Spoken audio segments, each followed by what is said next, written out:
Olá! O Brasil tem um plano de metas para a educação. São 20 objetivos criados em 2014.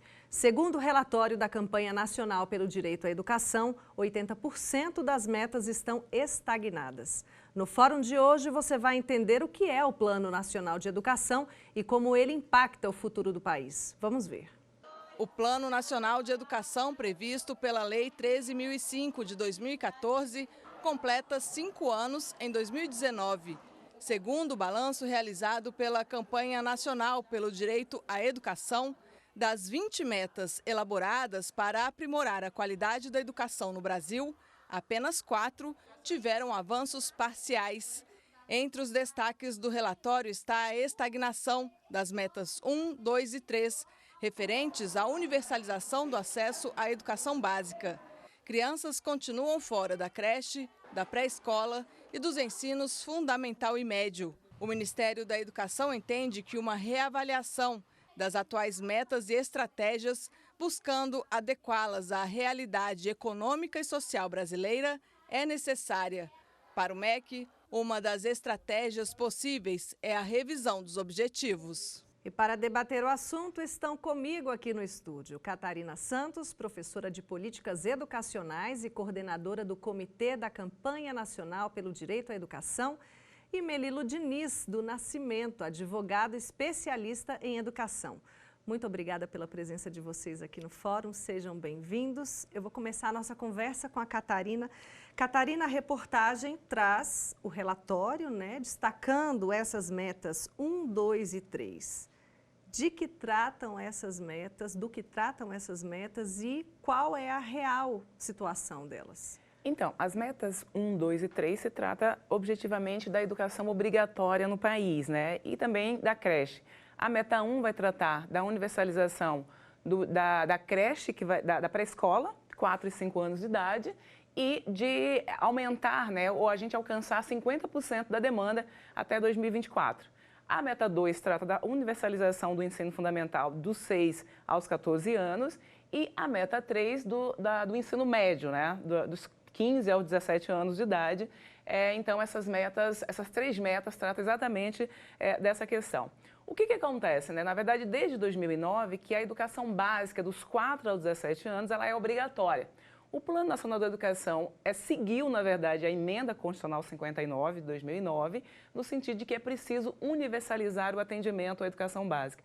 O não atendimento, ou o não cumprimento dessas metas até hoje no plano implica aí, inclusive, tem consequências, inclusive, para a universalização, por exemplo, para o cumprimento das metas da educação superior, da formação dos professores. Então, assim, a gente tem um conjunto de metas e o Plano Nacional da Educação ele é muito estratégico, ele é muito sistêmico, que o não cumprimento de uma meta compromete o cumprimento das demais. Então, é muito importante que as metas sejam cumpridas de forma sequencial, de forma sistêmica. E aí a gente tem as metas finalísticas e as metas intermediárias. Então, quando a gente olha para as metas 1, 2 e 3, são metas que já deveriam ter sido universalizadas desde 2016, que é a parte da educação obrigatória. O status, de fato, para a gente entender a real situação. 20%, 80%, tem como quantificar? Então, na verdade, essa questão da quantificação depende também de cada estado, de cada ente federado, de cada município.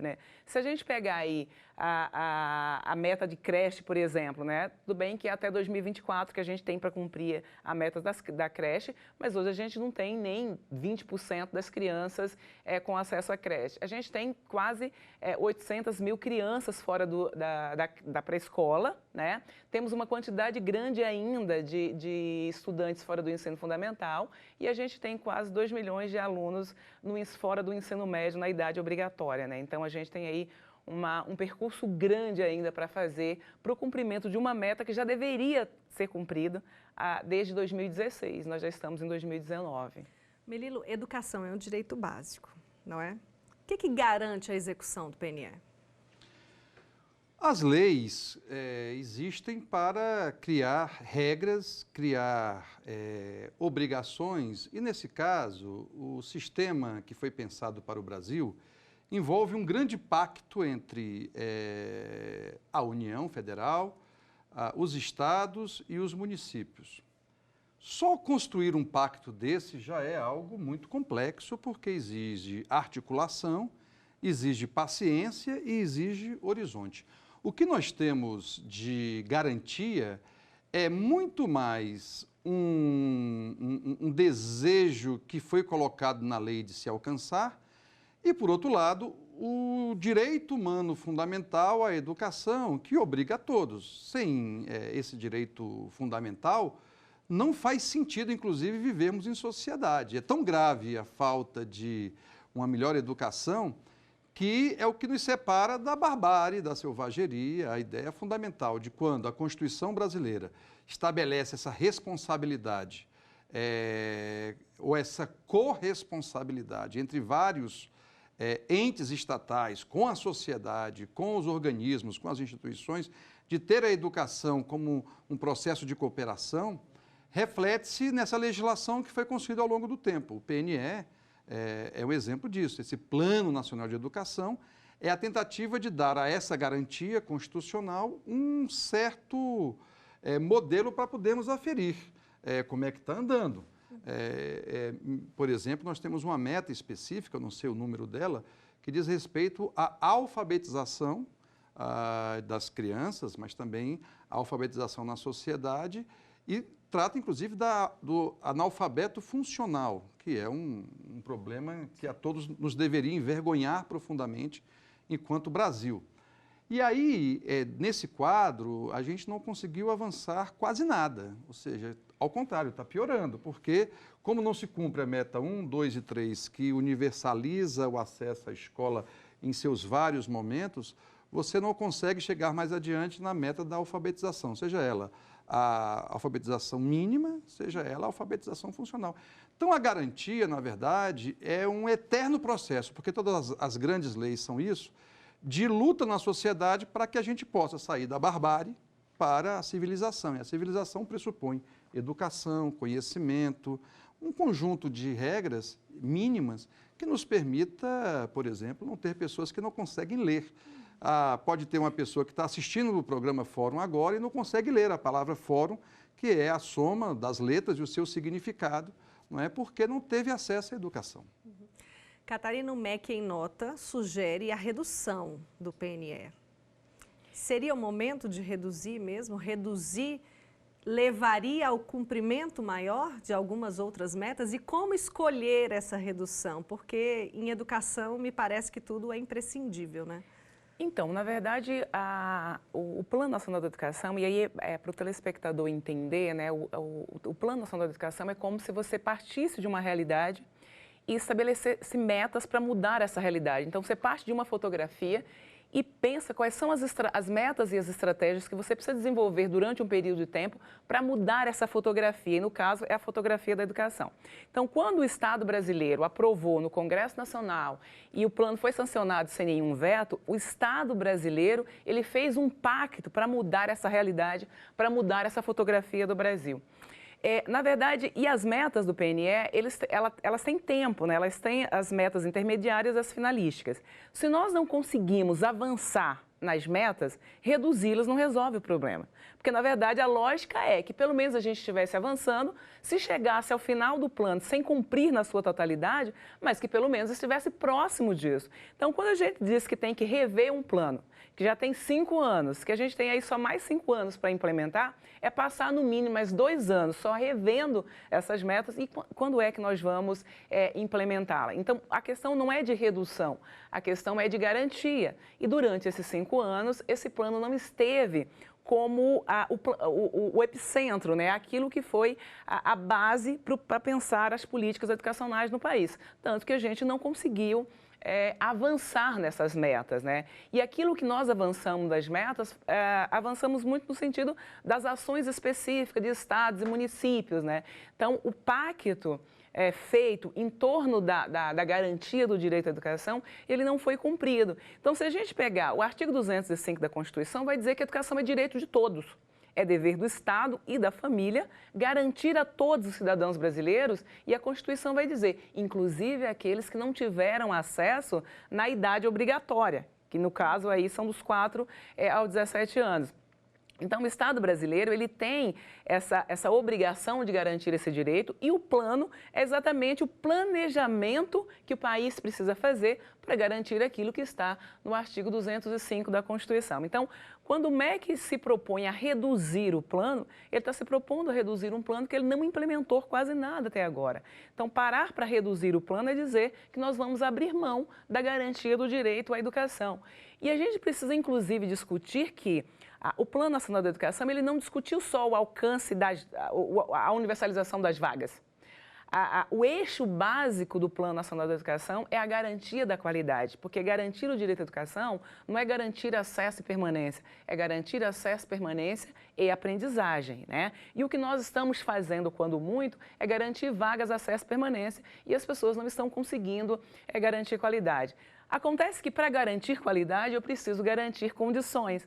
Eu não vou conseguir garantir qualidade, por exemplo, quando a gente tem escolas com a infraestrutura que nós temos, quando nós temos escolas com quadra poliesportiva, com o número adequado de alunos por sala, com laboratórios em que as crianças e os adolescentes jovens possam fazer experimentos, né? Então, quando a gente está falando de uma educação contra a barbárie, de uma educação que garanta o processo civilizatório da sociedade, significa uma educação que garanta a qualidade, porque é essa educação que vai garantir o processo formativo. Então, o Plano Nacional da Educação pensou as 20 metas, né? Nós temos 19 metas e uma última que financia essas 19 metas, que é a meta 20, exatamente no sentido de garantir uma formação e não simplesmente um processo de escolarização, mas que não garantisse essa formação mais ampla. Sobre essa parte do financiamento, a gente vai falar no segundo bloco, mas para terminar essa nossa primeira parte da conversa, Melila, eu queria saber se juridicamente essa redução é possível.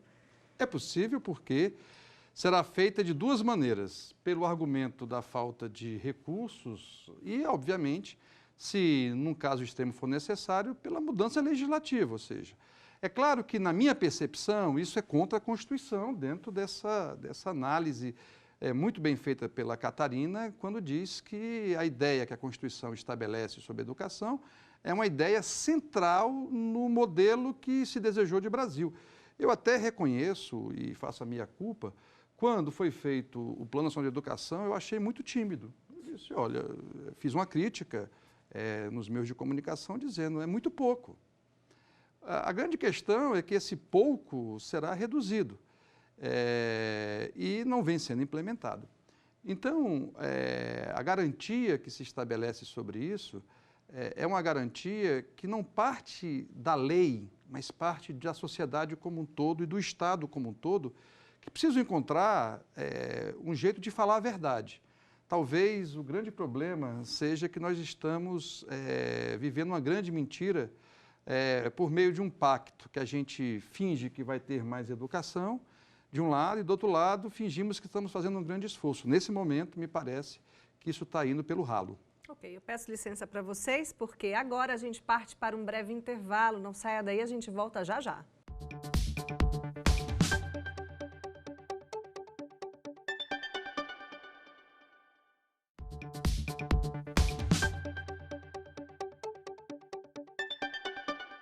O Fórum está de volta e hoje estamos falando do Plano Nacional de Educação e suas metas. Dados do Anuário Brasileiro da Educação Básica apontam que alguns municípios brasileiros podem ter uma diferença de até 7 vezes no valor do investimento por aluno e no financiamento da educação. Então, voltamos nessa segunda parte da nossa conversa para falar sobre financiamento. Catarina, eu tenho alguns dados aqui, eu vou pedir licença para ler. Olha só, no Rio Grande do Sul, nós temos R$19,5 mil para cada estudante por ano e no extremo oposto, no Maranhão, nós temos R$2.900 por ano por aluno. O financiamento, ele está entre as metas e seria um dos grandes entraves? Então, essa é uma questão bem importante, porque no debate do Plano Nacional da Educação, a meta de financiamento foi um debate central, né? E foi um debate central por quê? Porque, primeiro, a própria Constituição diz que o plano, ao estabelecer as suas metas, deveria estabelecer qual percentual do PIB, do Produto Interno Bruto do país, deveria se destinar ao financiamento do plano. O que acontece? Quando a gente começou a fazer a incidência, o debate do plano na Câmara, Os grandes jornais, né, inclusive os editoriais dos grandes jornais, diziam que estávamos loucos em querer 10% do produto interno bruto para a educação. E a gente mostrava por A mais B com dados que se não fosse pelo menos 10%, a gente não implementaria, não mudaria a realidade da educação no país, né?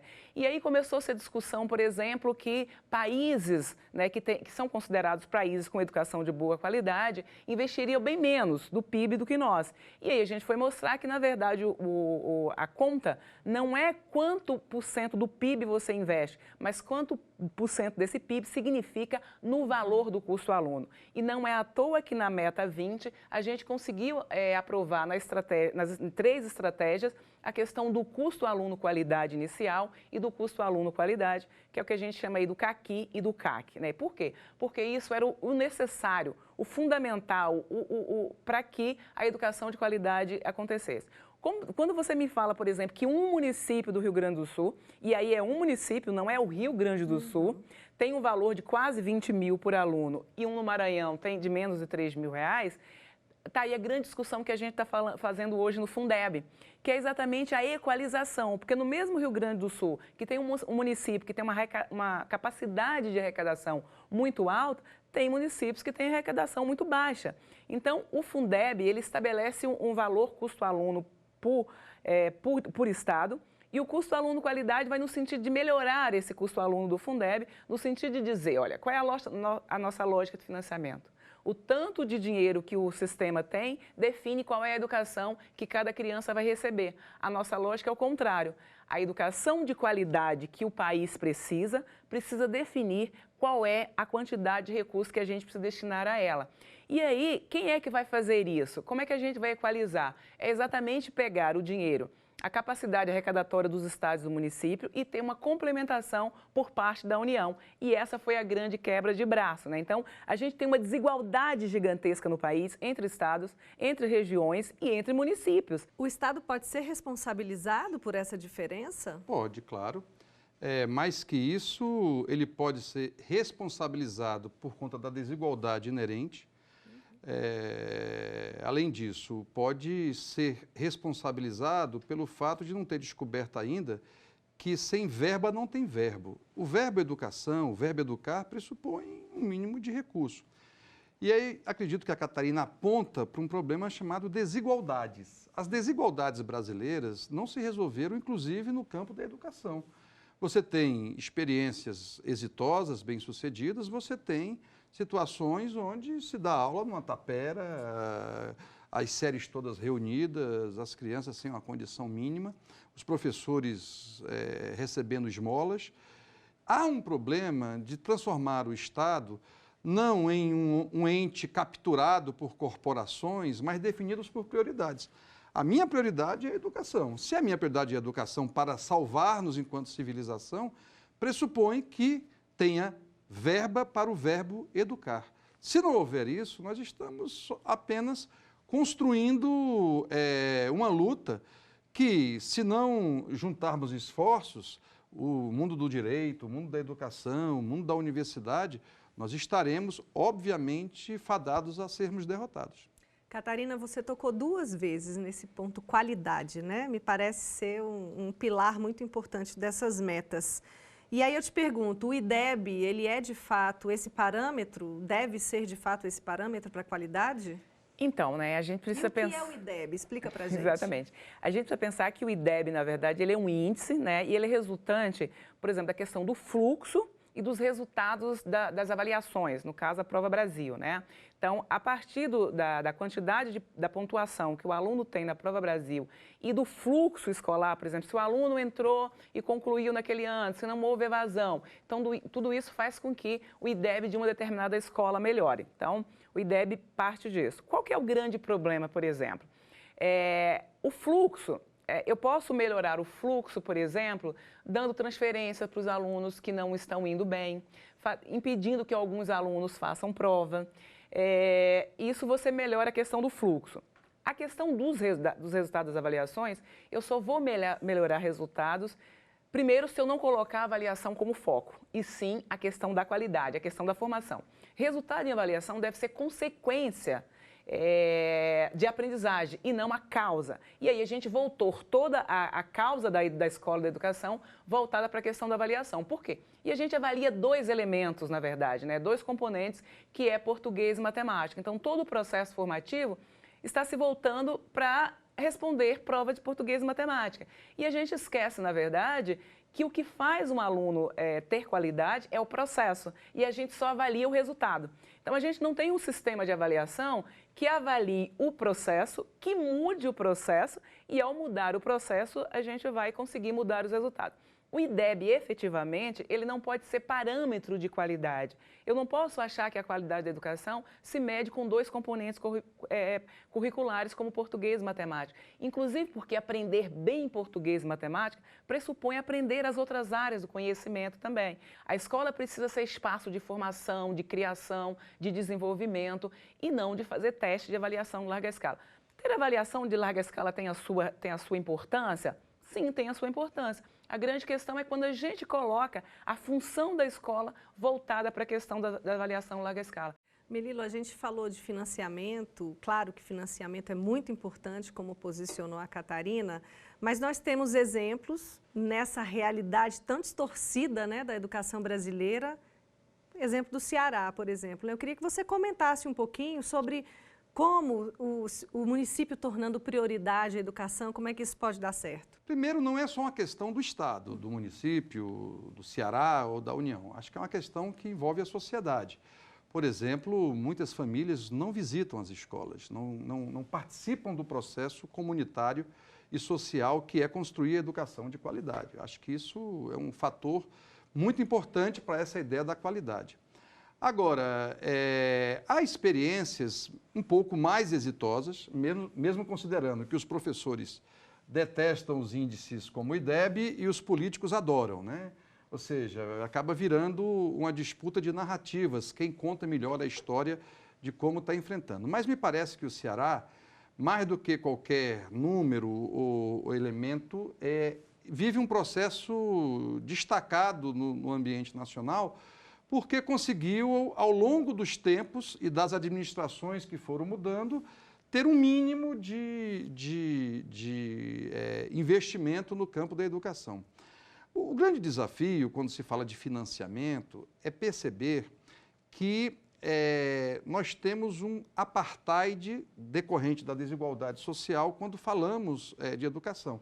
Os números que a Catarina demonstrava estabelece que há escolas, não é? Mesmo públicas, como as militares, como as escolas públicas financiadas, na minha concepção, pelo sistema SESC, SENAI, que são exemplos, e outras tantas de algumas corporações que têm recursos públicos, e a escola privada e a grande massa da escola pública.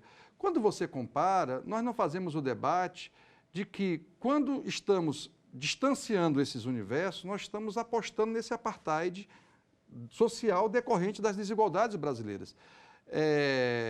Eu me lembro que o Raí, jogador de futebol, que todos conhecem do século passado, importante, quando voltou da França, perguntaram o que mais lhe chamou a atenção na França. Ele disse, que a minha filha ia para a escola da filha da empregada. Isso, nós perdemos o sentido no Brasil, porque nós estamos criando escolas, e mesmo as escolas técnicas, são escolas onde há um investimento das famílias e dos próprios alunos para alcançarem isso, as escolas técnicas federais. Então, nós estamos optando, ao invés de financiar a educação como um todo, eu provoco muitas escolas privadas dizendo, olha, vocês deviam ser escolas públicas. A discussão sobre a propriedade da sala de aula é um debate. Outro debate, qual é o sentido público da educação, como forma, como eu dizia antes, de retirar-nos da barbárie e colocar-nos um pouco num caminho civilizatório mais correto. Quantos analfabetos nós temos no Brasil? Pelos dados oficiais, 8 milhões. Quantos analfabetos funcionais? Pelos dados semi-oficiais, cerca de 1/3, não é, do nosso estudante é analfabeto funcional, ou seja, é muito alto isso. E o esforço, a luta de todo mundo que fez, por exemplo, o movimento que levou à conclusão o PNE, fica frustrado porque a gente acaba fazendo um debate entre dinheiro e educação, quando na verdade não é esse o debate. O debate é entre prioridade da sociedade e educação. Eu dou benefício fiscal para as montadoras, eu dou o benefício fiscal para o agronegócio, eu acho que é legítimo, mas não vai ter gente para operar nem os robôs das montadoras, nem os robôs dos tratores.